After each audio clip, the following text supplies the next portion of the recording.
오늘 증거할 말씀의 제목은 겟세마네 기도, 이런 제목으로 말씀을 증거하고자 합니다. 31절로 34절까지는 예수님께서 이제 베드로에 대한 예언, 베드로가 장차 어떻게 행할 것인지까지 예언한 내용이 31절로 34절 베드로에 대한 예언. 그 다음에 이제 35절로 38절까지는 겉옷을 팔아 검을 사라는 것. 그 다음에는 세 번째는 39절로 46절은 결론 부분인데 겟세마네 동산의 기도에 대해서 이제 말씀해주고 있습니다. 31절로 34절까지 읽으시기 바랍니다. 31절로 34절. 시몬아 시몬아 보아라, 사탄이 밀처럼 체질하려고 너희를 요구하였으나 나는 내 믿음이 떨어지지 않도록 너를 위하여 기도하였으니 네가 돌아서게 될 때 네 형제들을 굳게 하여라. 베드로가 예수께 말하기를 주님, 저는 감옥에나 죽는데라도 주님과 함께 갈 준비가 되어 있습니다 하니 예수께서 말씀하셨다. 베드로야, 내가 너에게 말하니 오늘 닭이 울리기 전에 네가 나를 안다는 것을 3번 부인할 것이다. 예수님께서 이제 기도해 주시고 또 베드로의 이 장담과 그 실패에 대해서도 예수님이 먼저 말씀해 주시는데, 그 31절에 시몬아 시몬아, 시몬은 베드로의 원래 이름이지요. 보아라, 사탄이 밀처럼 체질하려고 너를 요구하였으나, 사탄이 이렇게 밀가부르듯 까분단 말. 체질을 해보셨나요? 체질? 옛날에 시골에서 보면 주로 체질은 남자가 해요, 여자가 해요? 여자들이 많이 합니다. 배에다 이렇게 올렸다 냈다 하면서 그 건볼은 껍데기 반죽거리는 다 나가고 알맹이만 선택 골라낼 수 있단 말. 이런 그 문화는 시골에서, 농촌에서 이런 경험을 해보신 분들은 도움이 많이 될 텐데 말이죠. 우리 대한민국 서울 시민들께서는 잘 모를 것 같아요, 젊은 사람들. 이 사탄이 우리 이렇게 밀가부르듯 까분 줄 언제나 알아야 되고요. 그러나 우리 예수님이 믿음이 떨어지지 않도록 베드로를 위해서 기도해주고 계시다는 거예요.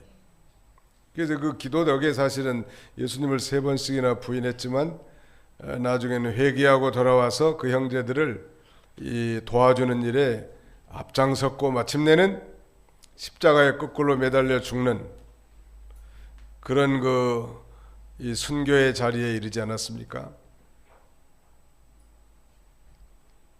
여기 보니까 베드로가 이런 장담을 합니다.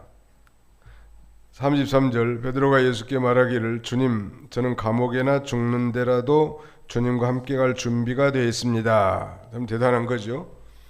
주님의 이름으로 주님의 일을 하다가 감옥에 갇히는 거, 심지어는 죽는다고 해도 내가 주님 부인하지 않고 주님과 동행할 수 있습니다. 그러니까 34절에는 예수님이 이렇게 말씀하시는 거예요. 베드로야, 내가 너에게 말하니 오늘 닭이 울기 전에 네가 나를 안다는 걸 3번 부인할 것이다. 베드로가 이렇게 장담은 아주 크게 큰 장담을 했지만 실제로는 예수님을 3번이나 부인하는데 마지막 3번째 부인할 때는 예수님 모른다고 하면서 그 연약한 여자 앞에서 아주 저주하고 맹세하면서까지 나는 절대 예수님을 모른다고. 베드로가 그런 인물이에요. 베드로뿐만 아니라 성경에 나타난 모든 인물이 마찬가지. 우리가 그들의 그 좋은 신앙의 면모를 배우긴 합니다만 바로 인간의 그 연약함은 어쩔 수 없단 말이에요. 하나님이 도와주지 않고 하나님의 이 능력을 덧입지 않는다면 우리도 마찬가지로 쉽게 예수님을 부인할 수밖에 없는 그런 연약한 자들이. 우리는 연약하지만 누가 강해요? 우리 주님이 강하단 말. 그 주님을 의지하고 주님을 힘입으면 모든 걸 다 이겨나갈 수 있는 거예요. 그 앞에 그 베드로를 위해서 믿음이 떨어지지 않도록 기도했다고 했는데 우리도 마찬가지예요. 오늘날 예수님은 이 부활 승천하신 이후에 하나님의 보좌 우편에서 소위 중보 기도를 합니다. 우리의 믿음이 떨어지지 않도록. 그래서 사실 오늘 2017년 12월 둘째 주까지 이렇게 특별히 주일 오후까지 이렇게 예배드리고 하나님을 섬긴 자리에 있는 것은 이 보좌 우편의 좌정에 계시는 성자 예수님의 이 인터세션 프레이어, 즉 중보 기도가 있기 때문에 그래요. 믿으시면 아멘 합시다. 내가 잘나고 내가 똑똑하고 내가 훌륭해서가 아니라 우리 하나님이 그 예수 그리스도의 기도를 통해서 아버지 하나님 앞에 그렇게 중보하는 거예요. 아버지여, 저 많은 영혼들은 나의 이 대속적 희생으로 말미암아 생산된 아들인데 하나님 불쌍히 여겨달라. 그래서 우리가 넘어지고 또 쓰러지고 7번 넘어졌다가 8번째로 일어서서 이렇게 믿음의 길을 걸어갈 수 있는 건 우리 주님이 지금도 우리를 위해서 기도해 주고 계시는 거예요. 이걸 잊지 않아야 합니다. 그러니까 용기를 얻어야 돼. 그리고 믿는 신자들이 일순간 타락도 하고 예수님을 부인도 하고 시험에 떨어지기도 하지만 궁극적으로 일어서는 것은 그건 하나님의 긍휼이고 우리 주님의 기도로 말미암아 우리가 설 수 있는 거예요. 의인은 7전 8기라고 했죠. 7번 넘어져도 8번째도 일어날 수 있단 말. 베드로가 예수님을 3번씩이나 부인했는데 왜 그랬을까요? 장담은 큰 소리는 빵빵했는데 왜 예수님을 부인하는 실패를 했냐는 말. 그건 한마디로 말하면 영적 실력이 없었다는 거예요. 실력. 옛날에 시골에서 이 부흥회 하면은 마지막 날 꼭 작정을 하거든요. 그러면 예배당도 건축해야 되는데 쌀 100가마니 낼 사람 손들라고. 그러면 은혜 받아가지고 어떤 집사가 손을 펄쩍 들어. 100가마니. 자기 집에 가면 5가마니도 없는 사람이 100가마니를 작정한다는 말. 실력이 5가마니인데 100가마니를 작정하는 거예요. 그런 건 믿음이 아니죠. 큰 소리는 빵빵 쳤는데 이 준행은 못하는 거예요. 베드로가 이렇게 큰 소리를 빵빵 주님의 이름 때문에 주님의 사역을 위해서 제가 감옥 가는 일이 있으면 감옥에도 들어가겠고요. 제가 죽는 일이 있다고 하면 죽기까지 하겠습니다. 근데 아주 연약한 여자 앞에서 예수님을 모른다고 3번씩이나 부인했는데 마지막에는 저주하고 맹세하면서까지도 예수님을 부인했어요. 왜 부인했어요? 실력이 없기 때문에. 우리 옆에 사람 한번 쳐다보고 실력을 기릅시다. 졸면 실력을 기를 수가 없어. 아무리 주님 앞에 왔다고 편안하다고 그렇게 편안하게 졸면 돼요. 우리 도봉교회는 조는 분들이 별로 없더라고. 몇 분 있긴 했는데 자기가 자기를 잘 알 거라. 목사님 어쩐 얘기 잠 한숨도 못 잤어요. 사정도 모르시고 그러시네. 누가 뭐라 그래요? 아무튼 실력이 없단 말이에요. 예수님은 지금 땀방울이 핏방울이 되도록 기름틀과 같은 그 기름틀이라고 의미가 주어진 이 겟세마네 동산에서 말이죠. 기도를 했기 때문에 그 마귀의 시험을 다 이기고 십자가를 승리적으로 통과했는데 자기는 기도 안 하니까 기도 안 한 사람들은 퍽퍽 넘어져요. 기도 안 하면 넘어져. 따집시다. 기도 안 하면 시험에 듭니다. 너희가 시험에 들지 않도록 깨어 기도하라. 그랬잖아요. 예수님께서. 이거 목사님이든 장로님이든 권사님이든 깨어서 기도하지 않으면 누구든지 다 마찬가지. 다윗이 지금 이 적진해가 지금 전쟁하는 판국인데 깨어서 기도하지 않고 낮잠 자고 늦음하게 일어나가지고 범죄하잖아요. 다윗이 훌륭한 분이었지만은 깨어서 기도하지 않기 때문에 그런 죄를 짓는 거고, 누구든지 이 깨어서 영으로 살면서 기도하지 않으면 실패할 수밖에 없다는. 그런데도 우리 주님이 이 믿음이 떨어지지 않도록 기도했기 때문에 비록 세 번 했다는 건 스트라이크 아웃이야. 사실은 우리가 다 스트라이크 아웃된 사람들이요. 우리가 현재까지 존재한 건 우리 주님의 긍휼 때문에 그러는 거예요. 그러니까 자랑할 게 있어요, 없어요? 자랑할 게 없다. 목사님이니까 뭐 스포트라이트도 받으면서 여기서 큰 소리 빵빵 치고 좋은 넥타이 사고. 제가 이거 넥타이 자랑 좀 해야 되겠네. 미국에서 목회하는데 어떤 부인이 수요일 저녁에 와가지고 뭐 성탄절 즈음이에요. 그래서 제가 12월 달은 이 넥타이를 삽니다. 성탄절을 표시하는 이 무늬거든. 그래서 그러더니 뭐 한 달 다니다 갔어. 선물만 해주고. 그 다음에 이 양복은 가락동복에 심어하는데 부산에서 온 어떤 권사님이 목사님이 자기가 온 지가 한 달밖에 안 됐는데 미국으로 간다고 하거든. 그러니까 목사님 양복이라도 하나 해드리고 이 교회를 떠나겠다는 거예요. 온 지가 한 달밖에 안 됐는데 목사님이 간다니까 내가 여기 있을 필요가 뭐가 있겠니?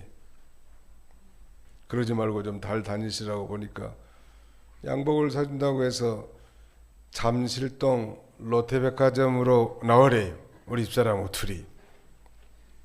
아니 그 연세 드신 분들인데 아마 여유는 있으신 분 같아요. 그럴 수 없다고. 그래도 뭐 아무튼 해야 된다는. 그래서 먼저 가가지고 이 할인 매장이란 게 있더라고. 롯데백화점에 싸게 파는 거. 양복 한 벌에 한 5만 원에서 7만 원 하는 거. 그래서 우리 집사람하고 둘이 거기서 기다리고 있었어. 여기 제일 좋은 건 내가 여기서 발견했다고. 이 권사님 깜짝 놀래가지고 세상에 그가 있는 게 어딨니? 정규 매장으로 들어오라고. 그래서 그 양반이 이 양복 한 벌에 코트 지금 입고 있는 것까지 하고는 교회를 떠났어. 이런 선물 준 사람 선물 주지 마시오. 선물 준 사람들은 교회를 떠나더라고. 한 달 넥타이 주신 분은 한 달 만에 떠났고요. 양복 주신 분은 그분도 한 달 좀 남짓했다 떠났다고. 근데 무언 얘기하다가 내가 아무튼 이 실력이 없으면 다 드러나는 거예요. 신앙생활도 실력이라고. 영적 실력. 정말 이제 이 연단을 많이 받으신 분들은 이제 웬만한 시험에 잘 안 넘어가. 처음에 교회 나오면 이 공동체고 성격이 다 다르지 않습니까? 자기하고 같은 사람이 아무도 없어요. 그렇기 때문에 상처도 많이 받고 또 성도들로 말미암아 교회를 떠나기도 합니다. 근데 이제 오래 연단 받은 사람은 실력이 있어서 이제 뭐 사람 다 다르게 하나님이 창조했고 저렇게도 생각하는가 보구나. 그렇게 생각하니까 별로 섭섭한 마음이 없어요.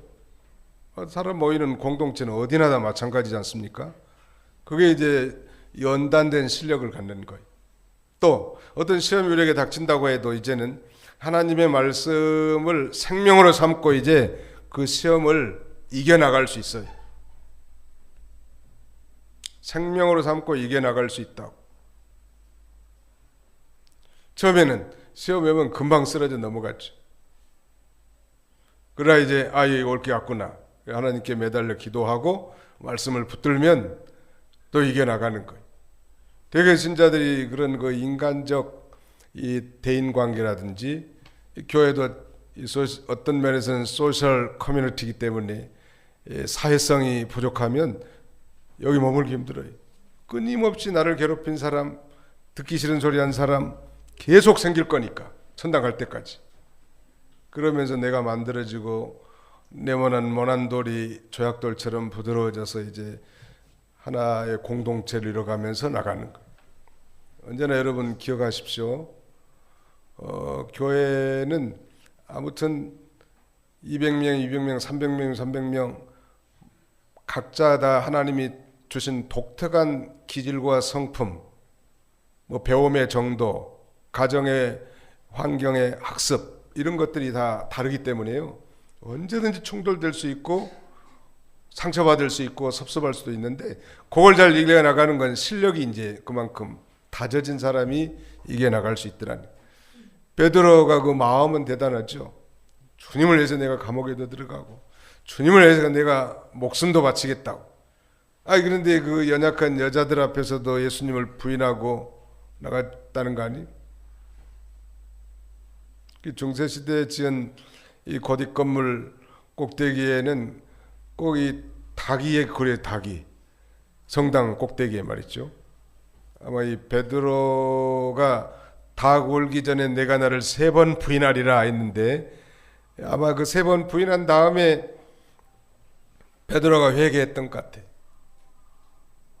영화에 보면 The Passion of the Christ라고 하는 그리스도의 순환의 영화에 보면 그때 이 베드로가 3번 부인하고 닭이 울고 연출자는 이 베드로의 눈빛과 예수님의 눈빛을 마주치게 만들어가지고 아주 묘한 장면을 연출하는데요.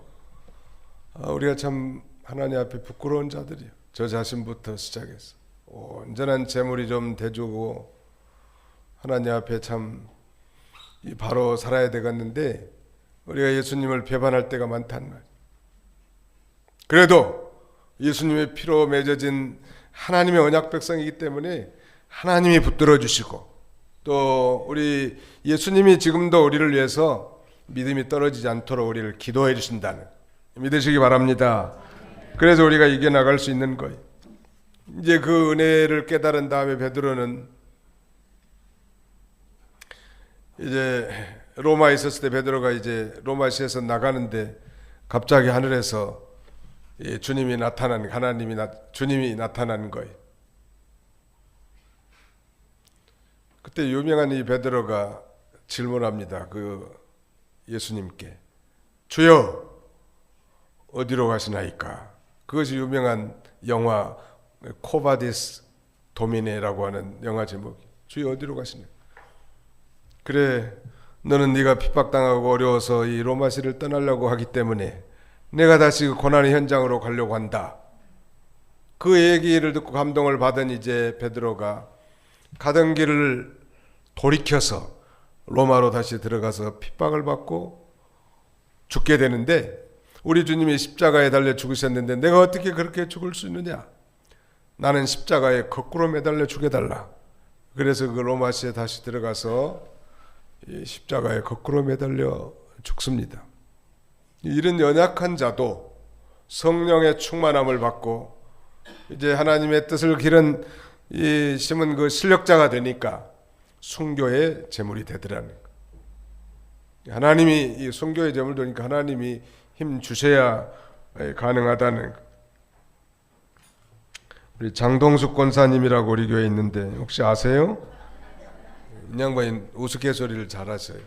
목사님, 나는 공산당이 지금 내려가지고 내 목에다가 총을 대고요. 예수님 알면 예수님을 모른다고 하면 살려주고 예수님을 안다고 하면 죽인다고 할 때 나는 도저히 예수님 안다고 말을 못하겠다는 거. 그러면서도 웃으셔. 우리 실력은 그 정도밖에 아니지만 하나님이 힘을 주시면 순교의 제물이 될 수 있다는. 참 이거 어려운 일이에요. 여러분들도 들어보셨겠지만 우리의 대적이 총을 여기다 대고 말이죠. 이 관자놀이에 대고 빵 한번 쏴고 끝나서 죽고 천당 가면 얼마나 좋겠어요. 순교의 제물도 되고 고통도 없고. 그런데 못판을 이렇게 만들었고 못 위로 걸어가게 만들고 손가락 사이에다가 이 못을 박으면서 고통을 주고 귀때기 자르고 무슨 그다음에 허벅지에 고문을 주고 그러면서 너 예수님 그래도 인정하겠니? 쉽지 않을 것 같아. 너무 고난이 심하니 한 번에 그냥 단칼에 목을 자르든지 이 한번 빵 싸가지고 관자놀이에 이 사형을 시키면 순교의 제물이 되겠는데 장기간의 고통에 견딜 신자가 얼마나 있겠냐는 말. 어려운 일이에요. 그러나 우리가 기도하고 깨어서 하나님을 의지하면 하나님이 도와주시면 믿습니다 하고 이렇게 나가는 거예요. 또 될 줄 믿고 나가는 거예요. 그 다음에 예수님이 어떤 교훈을 하시냐면 지금 십자가에 달리기 직전이죠. 겉옷을 팔아서 검을 사라는 거예요. 여기 검은 하나님의 말씀을 가리킵니다. 이 검을 사라는 건 하나님의 말씀을 사라는 것인데 하나님의 말씀을 생명으로 삼고 자기의 능력이 되도록 하라는 거죠. 이걸 들은 어떤 전달받은 한 단순한 교훈 정도가 아니고 하나님의 말씀이 내 생명이 되고 능력이 되도록 산다면 그 하나님 말씀 한 말씀을 순종하려고 어떤 길도 마다하지 않고 달려나갈 수 있단 말이에요. 거기 지금 이렇게 비교가 됐습니다. 35절부터 한번 읽어주세요. 예수께서 그들에게 말씀하시기를 내가 너희를 전대와 자루와 신발도 없이 보냈을 때에 너희에게 무슨 부족한 것이 있었느냐 하시니 그들이 말하였다. 없었습니다. 예수께서 그들에게 말씀하셨다. 그러나 이제 전대를 가진 자는 가지고 가게 하고 자루도 그렇게 하여라. 검이 없는 자는 자기 겉옷을 팔아서 사라. 내가 너희에게 말하니 그는 무법자들 중 하나로 취급받았다라고 기록된 이 말씀이 내 안에서 이루어져야 한다. 과연 나에 관한 것이 이루어지고 있다. 예, 무법자로 취급받으신 예수님이신데 아무튼 이 겉옷을 팔라는 것은 겉옷은 이 두루마기 같은 옷인데 예절과 격식을 차리기 위해서 입는 옷이죠. 이 겉옷을 팔라는 것은 없어도 될 것은 좀 희생하면서 검을 사라는 거예요. 즉 하나님의 말씀을 사라는 거예요. 하나님의 말씀을 생명으로 삼고 자기의 능력이 되도록 가라는 거예요. 여기 그렇게 말씀하셨죠. 36절에 예수께서 그들에게 말씀하셨다. 그러나 이제는 전대를 가진 자는 가지고 가게 하고 자루도 그렇게 하라. 이제는 전에는 하고 대조적인 표현인데 지금까지와는 달리 이제부터는 예수님과 그 제자들 앞에 순환과 박해가 기다리는 그야말로 어둠의 때요 사탄의 시대가 되었기 때문에 지금까지는 그분의 이름을 믿고 그분을 따라가면 사업도 잘 되고 자녀들도 잘 되고 만사가 다 형통을 했지만 즉 환영과 도움을 받았지만 이제는 예수님이 십자가의 순환과 관련해서 우리를 대하는 태도, 믿는 자들을 대하는 태도가 아주 돌변해서 대적하고 핍박해야 될 것인데 거기에 대해서 능동적으로 대처란 말이에요. 예수 믿으면 처음에 참 모든 일이 다 형통하고 잘 되기도 합니다만 정말 이제 순환의 시대, 고난의 시대는 그때 이제 믿음을 지키고 이 각오를 해야 됩니다. 전대와 주머니를 갖추고 이제 각오를 한 말이에요. 검을 사고. 그래야 그 핍박의 시대에는 이겨나갈 수 있지 않겠습니까? 믿음이 어렸을 때 처음에는 하나님이 모든 일을 잘 되게 해주기도 하지만 그러나 내내 그런 시대가 있는 게 아니에요. 곤고할 때도 있단 말, 핍박의 때도 있단 말, 어두움의 시대가 도래할 때가 올 때인데 그때는 이제 정신 바짝 차리고 말씀을 생명으로 삼고 자기 능력이 되도록 해 나가야 된단 말. 그래서 이 전대 주머니 검을 준비하고 나가라는 거예요. 임박한 환난과 유혹에 대해서 영적으로 정신적으로 중무장하라는 상징적 경고인 동시에 권면인 것입니다. 그다음에 마지막 이제 39절로 46절까지는 겟세마네 동산의 기도예요. 유명한 기도죠. 겟세마네 동산, 이 겟세마네라고 하는 건 기름틀이라고 하는 뜻인데 아주 기름을 짜는 것처럼 아주 땀방울이 핏방울이 되도록 간절히 하나님 앞에 기도했는데 겟세마네 기도의 요점은 뭐예요? 내 뜻대로 마옵시고 아버지의 원대로 되기를 원하나이다. 이게 참 성숙한 기도죠. 그런데 예수님이 이런 말씀을 하세요. 거기 40절 볼까요? 39절 예수께서 나가셔서 습관을 따라 올리브산에 가시니 제자들도 그분을 따라갔다. 그것에 이르시자 그들에게 말씀하시기를 시험에 들지 않도록 기도하여라 하시고 그들로부터 돌을 던져 달 많은 거리로 물러가셔서 무릎을 꿇고 기도하여 말씀하셨다. 아버지여 원하신다면 이 잔을 내게서 옮기소서. 그러나 내 뜻이 아니라 아버지의 뜻이 이루어지소서. 그랬단 말. 여기 이 잔을 내게서 옮기소서 이 부분에 대해서 어떤 이들은 예수님이 십자가를 치지 말게 해달라고 기도했다고 이렇게 가르치려고 주장하는 사람들이 있는데 그건 잘못된 것이죠. 왜냐하면 예수님은 이 땅에 죽으러 오셨잖아요. 예수님은 이 땅에 십자가를 지시고 죽어서 구원을 성취하기로 오신 분인데 십자가를 안 지겠다고 하면 전혀 예수님의 오신 것과 일치가 되지 않아요.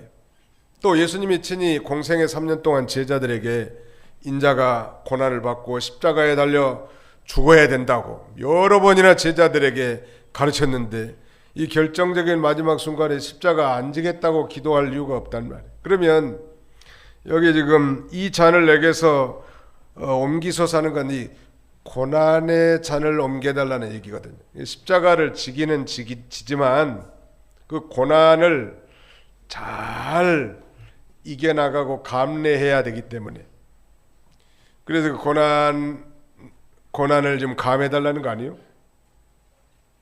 그런데 그 고난까지도 제가 다 당해야 한다면 그것이 아버지의 원이고 뜻이라면 저는 그 고난도 다 당하겠습니다. 오늘 우리가 일생을 살면서 우리 신자들 각자에게도 이 고난의 잔이 있어. 또 교회 생활하는데도 고난이 없나요? 고난이 많죠. 정말 주님의 뜻을 따라 살아가려면. 그러나 그 고난이 내 몫에 태인 몫이라면 그 고난의 잔을 다 마시는 거예요. 예수님이 바로 그걸 말씀한 아버지 원하신다면 이 잔을 내게서 옮기소서. 아버지 원하신 게 뭐냐면 십자가를 지는 것뿐만 아니라 십자가를 지기 전후의 모든 고난도 다 당하는 거예요. 여러분 한 사람의 죄값을 짊어진 것도 그 죄가 중한데 만고만대 아담 이래로 모든 택한 백성들의 죄를 짊어진 이 저주의 죽음과 심판의 죽음이야말로 얼마나 극하겠냐는 말이에요. 바로 예수님이 그 모든 고난과 저주의 죽음과 심판을 당하는 거예요.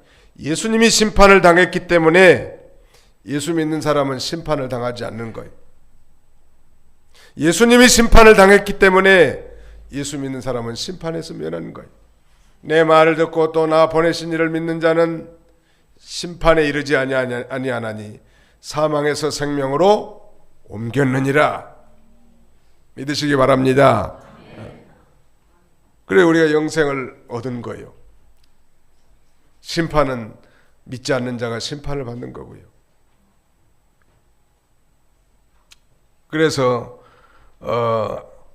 내 뜻이 아니라 아버지의 뜻이 이루어지소서. 이건 참 대단히 성숙한 기도고 우리 그리스도인들이 마땅히 해야 할 기도예요. 우린 되게 다 욕심대로 자기의 이 오온이 성취되기를 바라잖아요.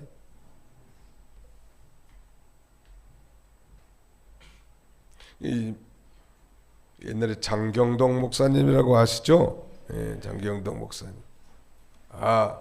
성숙한 그리스도인들은 욕심으로 사는 것이 아니라 비전으로 산다. 욕심은 자기를 위한 거지만 비전과 꿈은 하나님 나라를 위한 거라는 거예요. 이거 건전한 의지와 소욕을 말살시키라는 얘기가 아니고 자기의 이 죄 있는 본성, 육신의 욕심을 따라 사는 것을 절제하라는 거 아닙니까? 이제 예수 믿는 사람은 바로 자기 속에서 솟아오르는 죄 있는 본성을 따라 우리가 움직이는 자들이 아니고 이제는 비전을 따라 움직이는 그의 나라와 의, 우리 집사님이 기도하신 것처럼 하나님의 나라에 대한 꿈을 꾸고 나가는, 이건 욕심이 아니요, 이건 하나님이 기뻐하시는 거죠. 근데 욕심으로 구하는 건 하나님이 들어주시지도 않지만 그렇게 기도하는 게 아니지. 거룩한 소원을 가지고 하나님의 나라와 의를 위해서 우리가 구하고 찾는 거이지. 그걸 원한다는 거예요. 그런 기도라면 하나님이 들어주실까요? 안 들어주실까요? 네, 들어주신다는 거예요. 너희가 내 안에 거하고 내 말이 너희 안에 거하면 무엇이든지 구하라. 그리하면 이루시리라. 그게 뭐냐면 너희가 내 안에 거하고 주님과 연합된 삶 가운데서 하나님 말씀대로 산다는 건 하나님의 뜻대로 구하지 않겠습니까? 하나님의 뜻대로 구하기 때문에 반드시 하나님께서 들어주실 것을 약속하고 있는 것입니다. 겟세마네 동산의 기도의 특징은 바로 아버지의 원대로 해달라고 이렇게 기도한 거예요. 그리고 이 예수님의 이 겟세마네 동산의 기도 가운데 얼마나 간절히 기도했는가 한번 보십시다. 거기 한번 읽어보세요. 43절부터 한번 읽어주세요. 한 천사가 하늘로부터 예수께 나타나서 그분을 굳세게 해드렸다. 예수께서 고뇌 가운데 더욱 간절히 기도하시니 그분의 땀이 핏방울처럼 되어 땅에 떨어졌다. 예, 얼마나 세게 기도했어요? 예수께서 고뇌 가운데 더욱 간절히 기도하시니 그분의 땀이 핏방울처럼 되어 땅에 떨어졌다. 피눈물 난다는 말 들어보셨죠? 정말 간절한 기도예요. 심혈을 기울여서 하는 기도. 간절한 기도는 어떤 기도가 간절한 기도예요? 간이 저리도록 하는 기도예요. 아무튼 전에 어떤 장로님은 산에 가서 기도하는데 뭐 얘기 나는 사람처럼 끙끙 앓으면서 기도하더라. 어이! 하면서 아주 뭐 얼마나. 아무튼 하나님이 안 들어주시면 안 될 것 같으니까 그런 간절한 기도를 하는 거예요. 우리 하나님은 다 아시잖아요. 전심 기도를 하나님이 들어주시는데 이거 들어줘도 되겠나 안 되겠나. 옛날에는 참 우리 학자금, 육성회비라든지 수업료 이런 걸 학생들이 갖다가 이렇게 냈는데 돈이 없으니까 이거 빨리빨리 못 냈단 말이에요. 그러면 또 독촉장이 와, 학교에서. 그러니 자녀로서 이제 부모의 눈치도 봐야 되는데 그 부모가 볼 때 내 자식의 눈빛을 보니까 도저히 이거 돈 안 주면 안 되겠거든. 그러니까 그 아침에라도 막 이웃집 가가지고 돈을 꼬가지고 이렇게 주는데 그 자기 자녀 학생이 간절한 눈빛도 없고 안 줘도 되는가 보다 이렇게 여기면 육신의 부모라도 빨리 안 줘요. 근데 우리 하나님이 보실 때 정말 이 집사님의 기도는 안 들어주면 안 되겠구나 할 정도로 간절히 기도하면 하나님이 들으시고 능력을 베푸시는 하나님. 여호와 하나님께서는 온 천지를 두루 살피시사 전심으로 자기를 향하는 자에게 능력을 베푸시나니 라고 말씀합니다. 전심으로 간절히 기도하는 게 바로 예수님의 이 겟세마네 기도를 통해서 배운 거고요. 제자들에게 한 건 그 한 말씀 그거예요. 시험에 들지 않도록 40절에 그것에 이르시자 그들에게 말씀하시기를 시험에 들지 않도록 기도하여라. 자, 질문하겠습니다. 기도하지 않으면 어떻게 돼요? 시험에 든다는 말. 대개 보면 기도를 많이 한 분들은 그분들도 좀 흔들리긴 흔들려. 일시적으로는 시험에 들기도 한데 금방 이겨나가요. 기도하지 않으면 푹 넘어지는 거지. 넘어지면 이제 오랜 시간이 걸리죠. 궁극적으로는 다 승리하지만 오랜 시간 어두움 가운데 헤맬 수밖에 없단 말. 그래서 늘 깨어서 기도해야 돼. 그 교회에 기도하는 분들이 얼마나 많은가, 새벽 기도 참여하는 분이 얼마나 많은가, 금요 철야 기도에 참여하는 분이 얼마나 많은가에 따라서 그 교회의 성패는 좌지우지되는 거예요. 영국의 유명한 설교의 항태자면 찰스 펄전 목사님인데 이분은 침례교이지만 켈비니스틱 baptism이에요. 이거 침례교지만 칼빈주의야. 침례교도 두 종류가 있거든요. 하나는 알미니즘적 침례교가 있고 다른 칼빈주의적 침례가 있는데, 미국에는 이 장로교보다도 침례교가 더 컨서버티브합니다. 보수적이요. 근데 그들은 대개 다 미국 남침례교회를 중심으로 사우th 이 서던 베프티스트라고 하는 유명한 남침례 세미나리가 있는데, 우리 장로교보다도 보수예요. 침례교지만. 근데 그 사람들의 신학의 백그라운드는 캘비니스틱 베프티즘이라는 거, 칼빈주의적 침례교회. 그래서 미국에는 침례교가 더 장로교보다도 보수다 이런 말을 할 겁니다. 아무튼 기도하는 사람이 많아야 되는데, 그 스펄전 목사님이 영국 런던의 소위 태버너클 베프티즘 처치라고 하는 그 교회를 맡았다고 합니다. 많은 사람들이 은혜를 많이 받고 부흥하는데, 여러 지역 여러 나라에서 목사님들이 그 교회에 와서 탐방을 하면서, 목사님이 태버너클 처치의 부흥의 원동력이 무엇입니까? 물으니까 스펄전 목사님은 그 손님들을 모시고 조용히 교회 지하실을 가봤대, 안내했대. 근데 보니까 수많은 성도들이 그 지하실에서 하나님 앞에 간절히 기도하고 있다는 거예요. 우리 교회 부흥의 원동력은 바로 이분들 때문이고, 내가 능력 있게 설교할 수 있는 원동력도 이분들의 기도 때문이라고. 그래서 많은 목사님들이 도전을 받았다는 거예요. 가정에서도 기도하면 그 가정은 소망이 있어.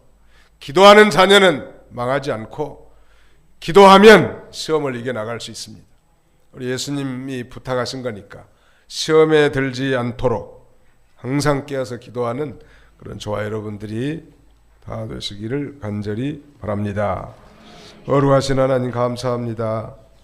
불순한 날씨 가운데서도 하나님의 백성들을 주의 전에 불러 모으시고 새벽부터 이 시간까지 우리가 마음과 정성과 뜻을 기울여서 신령과 진정으로 예배드리게 하심을 진심으로 감사합니다. 우리가 듣고 배운 하나님의 말씀을 흘러 떠내려버린 자가 아니라 말씀을 생명으로 삼고 능력으로 삼는 자가 되게 해주시길 원합니다. 겉옷을 팔아 검을 사라고 했사오니, 그저 단순한 얘기나 한 번 들은 교훈으로 끝나는 것이 아니라 그 말씀을 생명으로 삼고 능력으로 삼아서 어떠한 시험 가운데서도 승리할 수 있는 저희가 다 되게 하여 주옵소서.